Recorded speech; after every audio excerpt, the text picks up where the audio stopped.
a partir do século XX, quase todos eles foram também grandes atores de cinema. Eu até lhe vou oferecer aqui, isto é uma expressão que nós fizemos aqui no ano em que se comemoraram os 100 anos do cinema, em Portugal, que foi através do teatro. Pronto, isso é de facto as ligações, apenas um exemplo das ligações entre o cinema e o teatro no nosso país. Pronto, Manuel Oliveira, a primeira página que eu abri.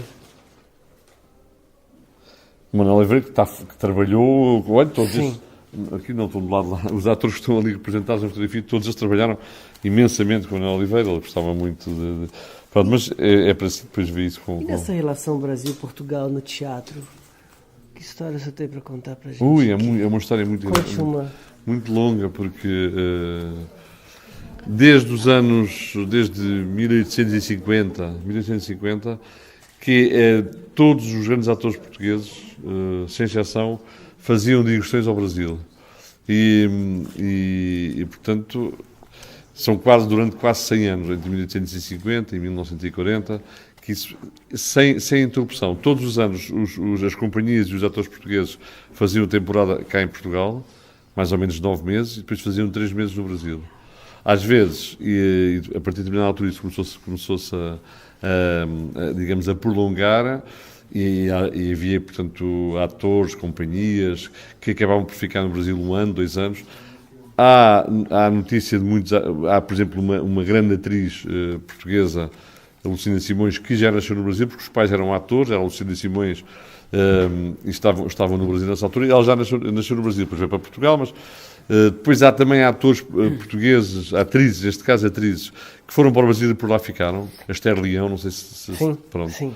E até que ponto essa influência, essa troca se dava? Se dava a nível de exposição, de estar em cartaz, ou no contexto narrativo, dramático? Como se dava essa troca? A troca era, quer dizer, os repertórios são os mesmos, a língua é a mesma, portanto havia essa facilidade, não é? As concepções teatrais, linhas narrativas?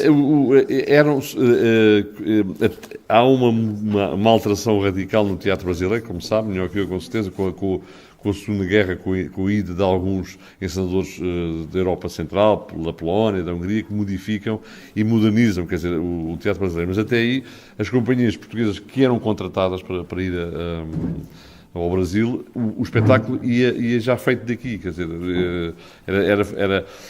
e o contrário também era verdade. Eu posso lhe dar alguns exemplos de coisas que marcaram a história de Portugal e do Brasil a este nível. Por exemplo, a primeira companhia, a primeira vez que se apresentou o Brecht em Lisboa, foi uma companhia brasileira, que veio cá nos anos 60 e representou, a censura deixou passar 1 ou 2 dias e pronto, porque o Brecht estava completamente proibido.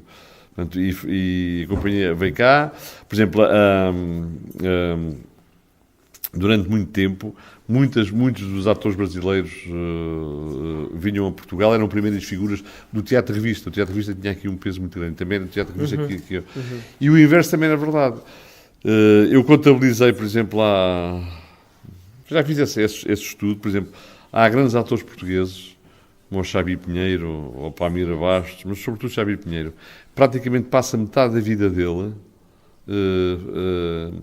não a representar no Brasil, mas metade da vida dele tem a ver com as idas ao Brasil, porque depois o barco demorava, eles iam no barco, demorava 1 mês, o próprio barco era um sítio de troca, exatamente, e demorava 1 mês a chegar ao Brasil, não ficavam só no Brasil, o Brasil era o centro de tudo, portanto, quanto mais importantes eram, os atores mais importantes ficavam nos teatros mais importantes do Rio, do Recife, na altura era uma cidade que tinha um peso cultural mais importante.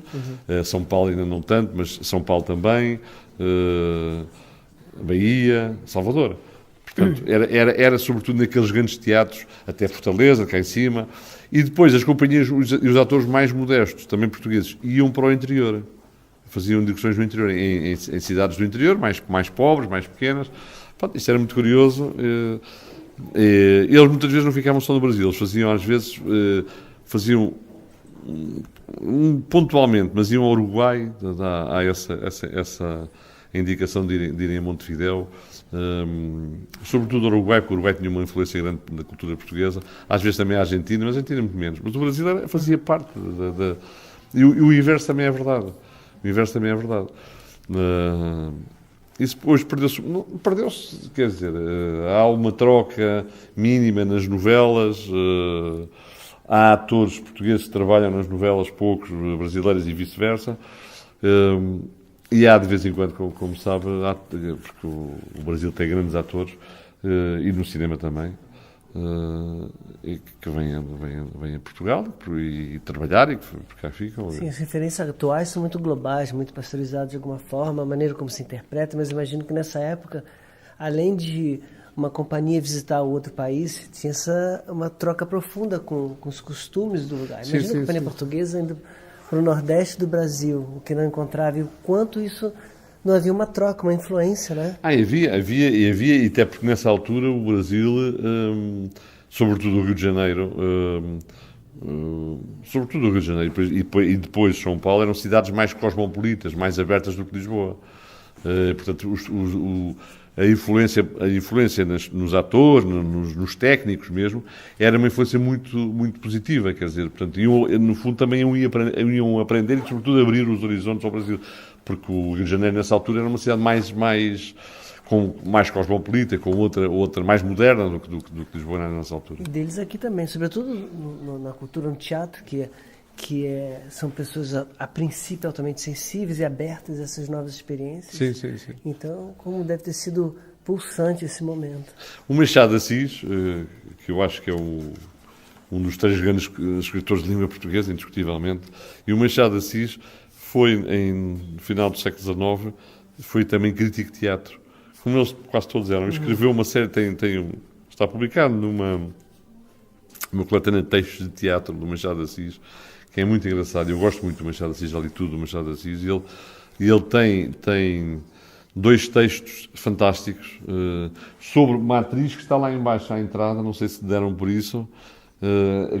Agora, quando descer as escadas, está ali o busto de uma atriz, um busto branco, aqui logo no fim das escadas. Sim. Essa atriz era Emília das Neves, era a grande atriz portuguesa do século XIX. E foi ao Brasil já no século XIX. E o Machado de Assis faz 2 textos fantásticos sobre ela. Portanto, o próprio Machado de Assis contactou com essa realidade. Olha. Pronto. E basicamente é isto. Mas no cinema... É curioso ver essa interseção, né? Sim. Eu estou convencido que não há mesmo, nas relações culturais entre Portugal e Brasil, não há nada que tenha tido um aspecto tão forte como foi o teatro nessa altura, nesses 100 anos. De lá para cá e de cá para lá, sim. Quer dizer, os navios, os barcos, levavam os atores portugueses e traziam brasileiros. Isso era fantástico. Um duplo sentido. Isso era fantástico. Riquíssimo. E porque também sabe, não é? Havia grandes teatros no Rio de Janeiro, sei lá, o mesmo Teatro Municipal, houve companhias. Com óperas e grandes produções. Sim. E até lá, quer dizer, pronto, Manaus é um caso diferente, que já é ópera mesmo, só pura e dura. Mas o teatro, que é lindíssimo, o Teatro de Fortaleza e o de cá de cima de Belém do Pará, que eu acho que ainda é mais bonito que a ópera de Manaus. Portanto, nesses teatros, passaram por ali muitos atores que estão aqui representados, portugueses e brasileiros também. Pronto, mas isto é, como digo, isto no fundo, isto é muito mais do que um museu, isto é o grande arquivo da memória do teatro e da dança em Portugal. Tal como a Cinemateca, portanto, tem a parte do cinema, não é? Aqui é para o teatro e para a dança. Portanto, e o que está exposto no espaço é cada vez mais curto, o que está exposto é pouco. Isto é muito pouco. Sim. Mas pronto. É representativo, mas a gente sabe que tem muito, muito mais por trás disso. Não o máximo mais. Só para dizer ainda que, para além de tudo mais ainda, portanto, a biblioteca aqui do museu é a maior biblioteca de teatro e de dança de Portugal e que tem permanentemente, nós temos aqui permanentemente investigadores brasileiros. Temos protocolos com o INIRIO, com a USP de São Paulo, por exemplo. É de onde? Eu nem lhe perguntei onde é que era. De qual é a sua cidade? Rio de Janeiro. É do Rio de Janeiro, pronto. Há uma grande investigadora de teatro, professora de teatro, Como é que ela se chama, que vem aqui tanta vez? E com o Unirio já tivemos aqui sei lá, uns 7 ou 8 investigadores que depois publicam coisas da USP também, de Porto Alegre, de Santa Catarina. Agora estão cá 2, não sei se estão aí hoje, acho que não. Estão 2 investigadores brasileiros, também um de São Paulo e uma senhora que vem de Belém do Pará, que não é tão frequente. Uhum. E pronto, portanto, também temos esse intercâmbio com o Brasil. Portanto, mantém-se exatamente porque há essa ligação, como é que se chama? O teatro brasileiro está tão representado em Portugal que leva a que os investigadores venham para aqui, às vezes 1 ano, 2 anos, e fazem aqui trabalhos académicos, doutoramento, livros, portanto, para editar, etc. É isto. Sim, senhora. E veio trabalhar ou veio passear? Nós vimos fazer uma exibição, 4 exibições do meu longa-metragem que eu lancei ano passado no Brasil, rodou alguns festivais, esteve no Festim aqui. Teve no Festim? Sim, foi premiado aqui com o melhor público, melhor filme eleito pelo público. E vamos fazer a exibição hoje na FINAC, amanhã na Tertúlia. Em Tertúlia. Banalidades do Gil, não sei se sabe, perto de Santa Polônia. Sim. E na É sexta. um instituto de investigação teatral. Era o... Sim, é o IFIC, do Gutkin, do Dolce Gutkin. Não quero vir amanhã. Amanhã não posso, não estou cá, não estou em Lisboa. Tenho que ir ao Porto e não sei que. Não posso, é assim em cima, não. Estou cheio, estou ali porque eu não tive cá estes dias. Mas é uma iniciativa, assim, uma produção que parte de uma iniciativa da Maria Coutinho, que está promovendo fazendo toda a produção. De quem? Maria Coutinho, professora, Maria João Coutinho, que a gente vai fazer uma exibição, depois vamos ter um bate-papo a respeito do livro também que eu lancei no Brasil, que é um desdobramento do filme, que normalmente é um caminho contrário, né? É o contrário. É o livro que desdobrou. Então é uma iniciativa dela, de fazer essa produção com muitos apoiadores e parceiros, né? Enfim, e domingo eu já parto daqui. Já parto. Também vai ser exibido Em em Évora e Óbidos.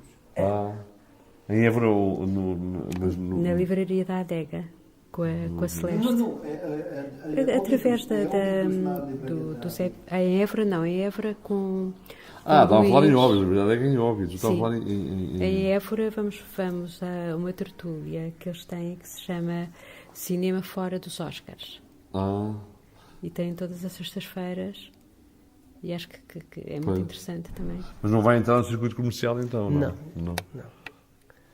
A gente entrou no Brasil, mas aqui não veio para a Europa, não. Veio para festivais, né? Para festivais. Aqui na Itália, na França, mas em cartaz. É um filme muitíssimo poético, muito artístico, muito fora da linha do filme que nós habitualmente costumamos ver. Pois. E por isso é tão belo, nos fascina, nos faz viver. Estamos noutra galáxia, né? E por isso faz todo o sentido em ajudarmos a que este tipo de filmes também Pois eu acho que sim, tenha o seu lugar, não é? Porque estão muito mais próximos de nós. Os Oscars e a indústria americana já é um bocadinho... Claro. As pessoas pensam... As pessoas não, eu por exemplo, já estou a ficar farto E eles só trabalham para os Oscars também, não é? Em vez de fazer um filme para que, de facto, seja um filme interessante e bonito e que a pessoa saia de lá com um sonho, eu acho que eles trabalham para os Oscars. É a indústria. É a indústria. Depois não vemos outras coisas que são... As cinegrafias mais independentes e mais... Eu gosto muito, quer dizer... Pois eu tenho ideia de que foi de facto um filme brasileiro que ganhou o Festim, mas depois não sabia que era o realizador. Tenho ideia porque acompanhei isso. E agora temos o privilégio de ter também o realizador aqui. Pois, um prazer todo meu estar aqui, mostrando o filme, conversando com amigos, com pessoas tão queridas. Pois, é um presente. Há muitos anos, não era de cinema, mas ela esteve cá a fazer exatamente um filme que foi a Dina Cefat, ela já morreu há algum tempo, e conhecia bem em casa do amigo comum, que também era ator, do Mário Viegas, lembra-se do Mário Viegas, e conheci bem a Dina Cefat. Bem, jantámos várias vezes, ela era uma pessoa divertidíssima, depois ela teve um problema de saúde grave, e ela estava na altura a fazer cá um filme que vivia em Sintra, com o realizador Rui Guerra. Com o Rui Guerra. Pronto, mas o Guerra nunca não o conheci pessoalmente, mas ele esteve em Sintra, naquela fase já final da vida dele, mais complicada do ponto de vista de saúde, acho eu. Pronto, e ela, na altura, quando a Dina Cefat cá esteve, estava a fazer um filme que eu não me lembro como é que era. Já nem me lembro. Era um filme que eu vi depois. Enfim. Depois houve coisas que marcaram a minha pobre condição de cinéfilo, porque eu pronto, sou um cinéfilo muito amador, mas sei lá, lembro que há muitos anos o António das Mortes, por exemplo, foi um filme de culto que nós víamos 2, 3 vezes aqui em Portugal, estou a falar em 1970, portanto há 50 anos, quase há 50 anos. O António das Mortes era um filme de culto, passava nos cineclubes, o António das Mortes é do Rui Guerra. Não é do Rui Guerra. O António das Mortes é de quem? Tenho que correr aqui à cabo. Eu tenho que correr à cabo. Porque não sei se é do Rui Guerra, que é um dos primeiros filmes do António das Mortes.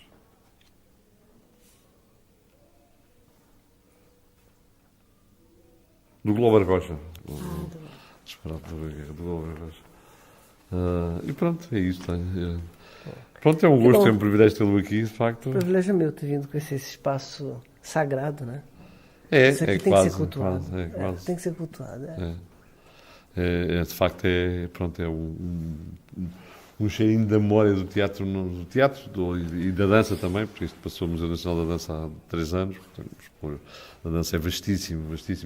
Agora, este setor aqui já é todo dedicado à dança, ou uma companhia que já não existe também, que foi o Ballet Gulbenkian, que já desapareceu há uns anos, e pronto. Deixo aqui também uma recordação aqui de 3 teatrinhos.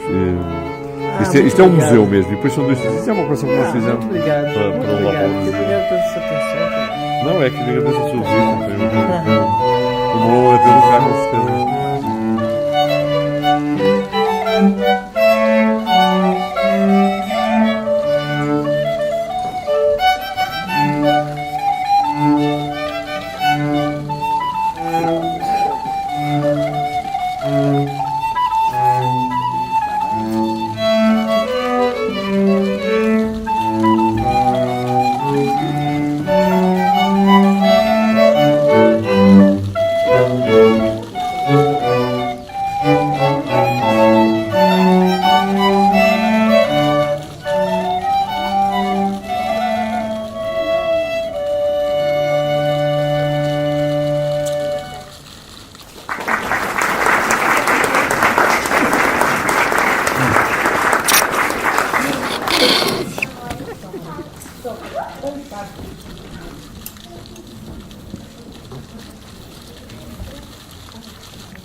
Vamos embora, Maria.